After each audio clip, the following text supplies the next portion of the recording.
আসসালামু আলাইকুম। আজ আমি শেয়ার করব ছানা তৈরি সন্দেশ। আর এটা করার জন্য আমি প্রথমে 1.5 লিটার লিকুইড মিল্ক দিয়ে ছানা তৈরি করে নিয়েছি। ছানাটা তৈরি হয়ে গেলে আমি পানি ঝরিয়ে নিয়েছি। আমার এখানে 1 কাপ ছানা হয়েছে। এর মধ্যে আমি অ্যাড করব 1 কাপ পাউডার মিল্ক আর অ্যাড করব 1 টেবিল চামচ সুজি, 4 টেবিল চামচ ঘি।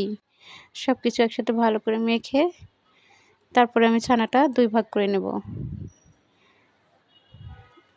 3 ভাগের 1 ভাগ ছানা আমি রেখে দেবো সাদা, আর বাকিটা আমি খেজুরের গুড় দিয়ে লিকুইড মিল্ক দিয়ে হালুয়ার মতো বানিয়ে নিব।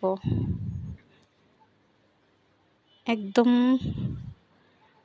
পানিটা শুকিয়ে গেলে নামিয়ে নিব। তারপরে সাদা যে ছানাটা রেখেছি ওটাও চুলায় দিয়ে কিছুক্ষণ জাল করে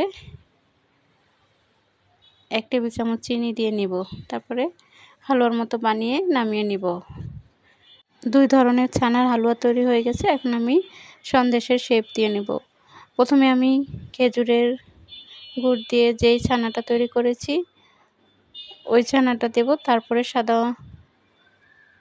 ছানাটা দেব, তার উপরে আবার খেজুরের গুড়ের ছানাটা দিয়ে দেব, তারপর উপরে একটা কিশমিশ দিয়ে দেব। এভাবে আমি সবগুলো সন্দেশ বানিয়ে নিয়েছি। এটা দেখতেও যেমন সুন্দর, খেতেও দারুণ মজা। খুবই সহজে